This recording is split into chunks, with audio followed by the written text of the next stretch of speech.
El 31 de agosto de 1888 era una fecha que se ha quedado muy marcada en la historia de la criminología. Por un lado, puede suponer que haya iniciado la investigación moderna de este mundo, pero también en aquel momento, en aquel Londres victoriano, sacudió a la sociedad con unos crímenes realmente terroríficos. Todavía, a fecha de hoy, estamos intentando averiguar quién fue el auténtico responsable de aquellos crímenes que, después de más de 130 años, seguimos indagando, sacando, hipótesis, ideas, propuestas. Y para eso nos vamos a llevar en tu casa a uno de nuestros invitados que lleva mucho tiempo tras la pista de ese mítico, legendario Jack el Destripador. Bienvenidos a nuestra casa, Ramón. Hola, buenas, muy buenas. Bueno, es un placer estar aquí. Vamos a ver si solucionamos este caso, ¿no? Bueno, lo primero de todo, ¿cuál es la actualidad ahora mismo de Jack el Destripador? ¿Por qué nos cautiva tanto este caso? ¿Por qué nos cautiva tanto? Pues porque es un caso tan sumamente enigmático y sin resolver que por mucho que pasen las décadas, siempre, pues, como otros asesinatos y otros magnicidios que han ocurrido a lo largo de tanto del siglo XIX como del siglo XX, como está sin resolver y hay infinidad de teorías y se van actualizando y van saliendo una infinidad de libros, de películas, pues siempre es un tema que está en el candelero. Es claro. Un asesino por el psico-killer más famoso del mundo, ¿no? Jack el Destripador. ¿Quién no ha oído ese apodo, no? Cuando hay otros asesinos que tendrían hasta más notoriedad por el modus operandi e incluso por el número de crímenes, de asesinatos. Pero este ha quedado en el inconsciente colectivo como fue el primero, ¿no? Pues que ha quedado... Este caso, Ramón, después de 135 años que lleva, 135 años haciendo propuestas, 135 años sacando hipótesis, ideas, algunas son realmente espectaculares, algunas absurdas, también hay que decirlo. ¿Realmente crees que estamos cerca de averiguarlo o todavía estamos muy lejos de saber quién es ese misterioso Jack el Destripador? Es que averiguarlo ya a estas alturas de la historia, realmente el caso es irresoluble, quiero decir, porque es que tenemos en criminología un dicho que es que para averiguar la verdad tenemos dos caminos, para no poder averiguar la verdad, o tener poca información o tener mucha información del caso. Y en este caso lo que tenemos es mucha información del caso, porque está muy contaminado el caso, hay demasiada información, hay mentiras mezcladas con verdades, teorías y ficción mezclada con la realidad. Entonces, pero esto se ha ido haciendo desde el momento de los asesinatos, no es una cosa moderna. Entonces, claro, a estas alturas del siglo XXI es muy difícil saber quién pudo ser Jack el Destripador. Lo que podemos acercarnos es al perfil de persona que pudo ser, pero a ponerle identidad es muy complicado. Importante. Es es muy difícil, porque falta mucha información, no se recogieron bien todos los datos, han desaparecido muchas pruebas en más de un siglo, y en fin, pero eran los medios que había en la época victoriana para investigar. Y como fue un poquito nuevo para la policía, para Scotland Yard, para la policía metropolitana, nunca se habían enfrentado a este tipo de asesino, que fue el primer psico-killer urbano, mediático y moderno de la historia, pues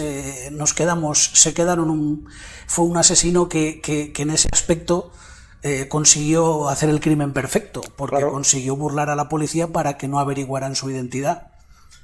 Y esos temas que tenía Jack el Destripador, esta forma que tenía el de asesinar a las mujeres, seguía, digamos, vamos a decirlo así, porque siempre miramos un poquito el mapa, aquel Londres del barrio de Whitechapel, parecía que estaba siguiendo alguna especie de ritual esotérico, quizás. Lugar esotérico, más bien sí. Él tenía en su cabeza la persona o personas que estaban en cuestión detrás de estos asesinatos, ahora luego profundizaremos si te parece más en eso, es que él tenía un mapa de la zona mental, y él se iba moviendo porque él conocía, lo que está muy claro y han coincidido todos los investigadores desde aquel momento, es que era un gran conocedor, o al menos quien estaba implicado era un gran conocedor de la zona, o tenía a alguien que Claro. le permitía moverse, que es otra de las teorías, por la zona. Y entonces él hizo una especie de mapa, de mapa que hoy en día podemos ajustarlo en criminología con el perfil geográfico, en el cual se ve claramente que al conocer él los movimientos tanto de la policía que patrullaba las calles por la noche como del Comité de Vigilancia de Whitechapel, que era una especie de, entre comillas, policía privada que hicieron los tenderos y los comerciantes de la zona para ayudar a la policía metropolitana a cazar al asesino, él tenía información de primera mano, o quien le ayudaba, que a él le permitía moverse para que en el momento de que cometiera un crimen no hallara nadie que le pudiera amenazar cerca. Incluso, la verdad. incluso puede ser que incluso estuvieran a pocas calles, pero por el perfil también psicológico que vemos de Jack el Destripador, parecía que él buscaba ese riesgo, ¿no? Le daba emoción.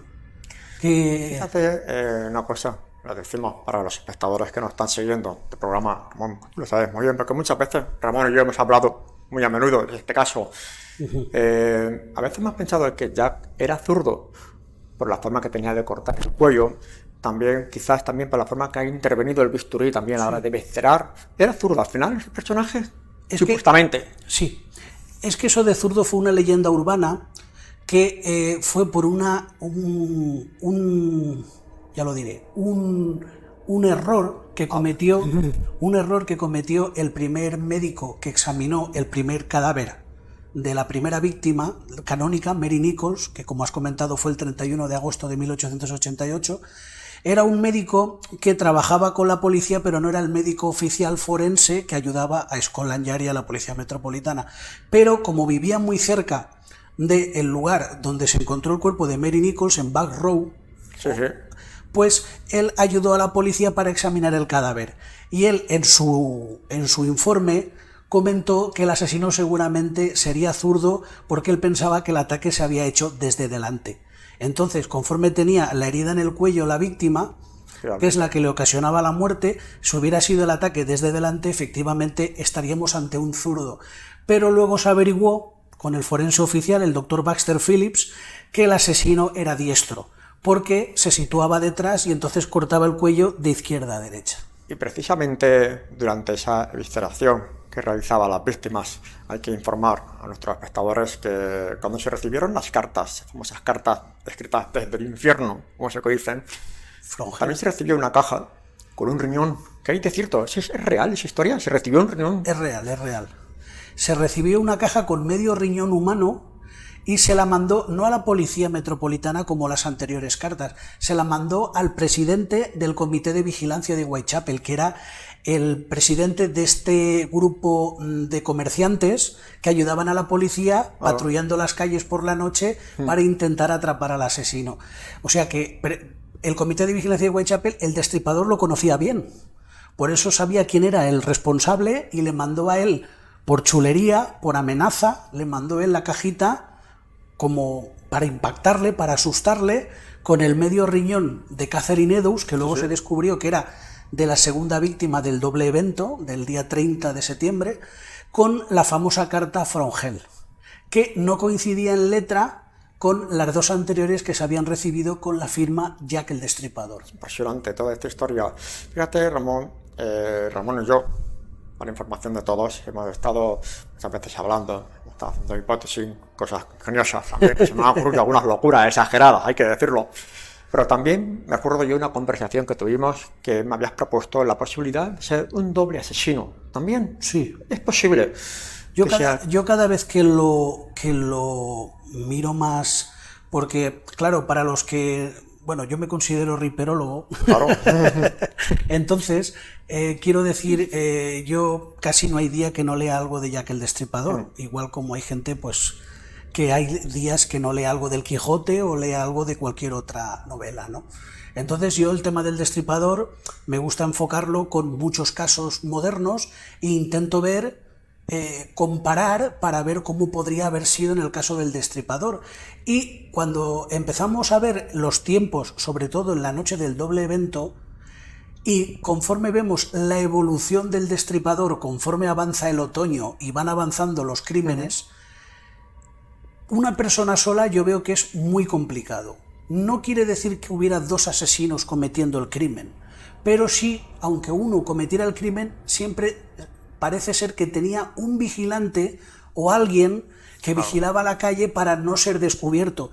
Tiene todo el sentido del mundo, porque si él estaba haciendo esa pequeña intervención, bueno, pequeña, en algunos casos pequeña y en otros casos más grande, mayor, siempre un vigilante que le avisara en caso de que hubiera gente cerca, que el comité de vigilancia de Whitechapel estuviera cerca, o que se oyeran los silbatos de los bobbies como que venían al caso. De hecho, el primer asesinato de la noche del doble evento, uno de los dos testigos que vieron a Jack el Destripador, porque Jack el Destripador en toda su carrera es visto en dos ocasiones.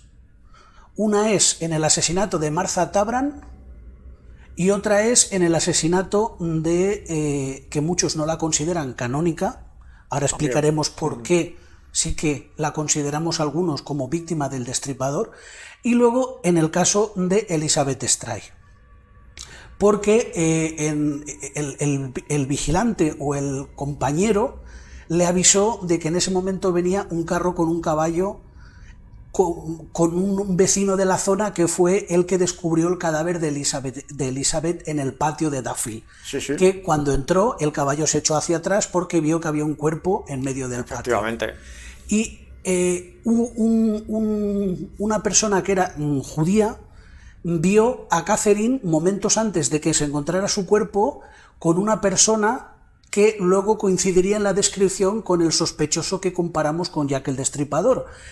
Y vio también a otro hombre que estaba a cierta distancia en el patio viendo la escena con un cuchillo en la mano, pero sin intervenir. Por lo tanto, ese es el testigo que nos demuestra que Jack el Destripador era una actuación, al menos en equipo, la noche del doble evento. He pensado yo también que durante este caso tan legendario que tenemos, esos crímenes tan bien organizados que tenían ya el Destripador, era necesaria la ayuda de otra persona, porque tenían que, recoger los cadáveres también, porque supuestamente parece que la habían asesinado en otro sitio y trasladado al lugar del crimen. Eso también es creíble, esa hipótesis que se ha hecho. Es una de las teorías. Yo creo que no, porque que intervinieron más de una persona en algunos crímenes, yo estoy seguro. Lo que pasa es que tampoco tuvo que ser una colaboración tipo cirujano y ayudante, claro, sino sí. Podía ser, ya te digo, una persona que sí que hiciera la intervención y otro estuviera cerca por si el interviniente necesitaba algo, y en caso de que viniera alguien, pues poder avisarle. Esa sí que yo considero que es una de las teorías cercanas, porque es muy difícil que una persona pueda estar pendiente de todo y encima hacer la intervención que es la firma de Jack el Destripador con esa tranquilidad y esa sangre fría, y no descuidársele en los tiempos, en la gente, las calles, porque mataba en algunas plazas donde habían 3 o 4 bocacalles. Tenía que tener solo una persona y además centrada en lo que estaba haciendo, porque los crímenes no estaban así burdos y mal hechos. Estaba todo, era una escena que él preparaba muy bien para mandar un mensaje.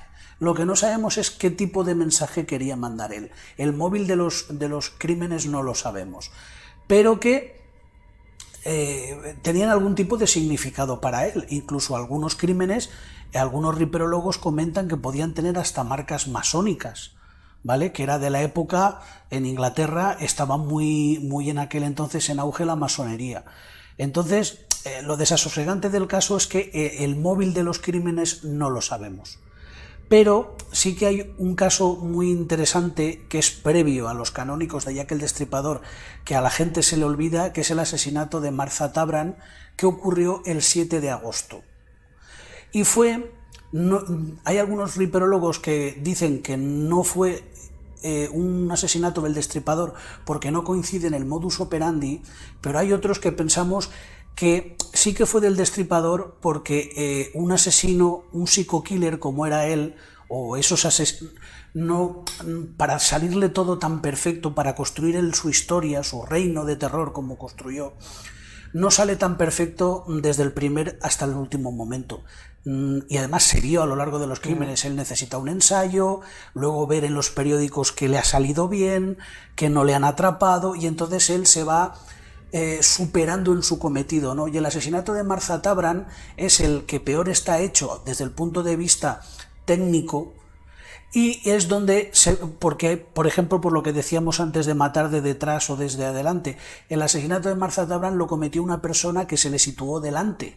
Claro. Y fue con mucho ensayamiento, cosa que en los otros crímenes no, fue una persona más metódica, como si ya supiera lo que iba a pasar. Era una persona que ya tenía un rodaje. Y tiene esa tranquilidad que a lo mejor en el de Martha Tabram no tuvo. Si tenía algún cómplice que le avisaba y le desquitaba la preocupación de que lo pudieran coger, porque es que la noche del doble evento es la noche donde el Destripador estuvo más cerca de ser atrapado, porque estaba toda Whitechapel, que son solo 2 millas de barrio, estaba todo tomado tanto por la policía como por vecinos, como por el comité de vigilancia, y se las arregló para cometer 2 asesinatos y que no lo atraparan. Y luego encima dejó huellas en 2 sitios más antes de huir. Dejó huellas después de haber matado a Catherine Eddowes en la calle Woolston, en Woolston Street, que dejó un trozo del delantal de Catherine, que luego ese delantal fue el que se hizo la prueba de ADN para intentar a ver si pertenecía a Aaron Kominsky o no, y en la pared ponía lo de la inscripción de con tiza, los judíos son los hombres a los que no se les culpará de nada. Y luego, después de haber hecho eso, se escapó o cerró la noche porque en una fuente que había cerca de donde posteriormente, el 9 de noviembre, iba a cometer el crimen de Mary Jane Kelly en Dorset Street, en la fuente de esa calle había restos de sangre de que se había alguien lavado las manos con sangre. ¿Quién iba a ser si no era el Destripador esa noche? Una cosa, Ramón, que pensaba yo, me han venido ahora en la mente, que he citado el 31 de agosto de 1888, es cuando es la primera víctima que se cuenta de Jack el Destripador. Canónico. Pero también hay una hipótesis también de que hubo antes de esa fecha otros crímenes que todavía no están bien claros, se le pueden atribuir también a Jack el mismo. Sí. Ya te digo, el de Martha Tabram, que fue el 7 de agosto, y luego en abril hubo otro, que fue el de Emma Smith, que fue el primero. Sí. Fueron 2 previos al de Mary Nichols, el de Martha Tabram que hemos comentado y el de Emma Smith, que ahí casualmente la atacaron varios asaltantes. Efectivamente. O sea que no sería nada raro que hubiera más de un asesino. Normalmente las víctimas, normalmente tiene digamos, un retrato robot. Casi todas las mujeres eran prostitutas, por decirlo así, ejercían la prostitución en aquel barrio. Y hemos pensado también si tenía a lo mejor alguna ira contra esa afición, digamos, ese oficio, por decirlo así, o era un ajuste que tenía con ellas, porque todas las mujeres tenían en común su oficio. ¿Era algo peculiar o...? Es posible. El perfil victimológico de las víctimas está claro que en 4 de los 5 asesinatos canónicos corresponden con personas entre 45 y 50 años, esas prostitutas que hacían la calle, no eran prostitutas de burdel, eran prostitutas de la calle, muy ebrias, personas enfermas. O sea que Jack el Destripador, por eso te digo que conocimientos del cuerpo humano tenía, no sé de qué nivel, porque él sabía cómo evitar la sangre, sabía que estrangulando antes evitaría que la escena del crimen fuera más sucia. Claro.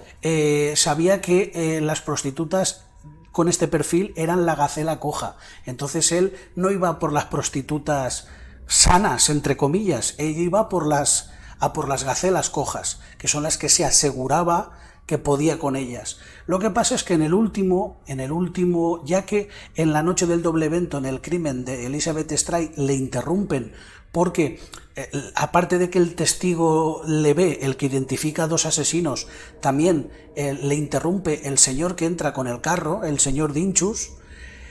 Justamente el siguiente crimen, que será el último, que es el de Mary Kelly, lo hace dentro de un cuarto, como diciendo, voy a mejorar mi modus operandi y lo voy a hacer de forma que ya no me van a interrumpir. Entonces él coge y asesina a una persona que no... el perfil victimológico no encaja exactamente con el de el resto de las prostitutas, pero la asesina en su cuarto y aquí hace una escena como que de despedida. Hace una escena muy enigmática como de despedida. ¿Tanto tiempo que lleva este caso? En el fondo, ¿te gustaría sacar el nombre verdadero o prefieres que se quede todavía en la incógnita para poder seguir indagando?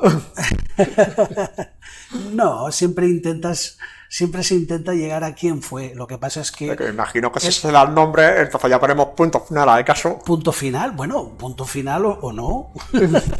Esto depende de lo que le guste a cada uno, ¿no? Pero quiero decir que sobre todo nos podemos acercar, y nos ha servido el caso del Destripador para incluso resolver crímenes modernos. Quiero decirte, hay muchas cosas que el Destripador pone... Es el padre, ¿no?, del nuevo crimen sexual. Claro. Aunque no es un maníaco sexual, porque sus víctimas no mantuvo relaciones sexuales con ellas, seguramente porque no podía, o porque tenía algún defecto o alguna historia, es que no lo sabemos. Pero lo que sí que está claro es que es un poco el hombre del saco, ¿no? Y luego el psico-killer de que queda en el anonimato, en una ciudad donde, como está oculta su identidad, claro, siempre se le infringe ese miedo a la población, ¿no? Muy bien.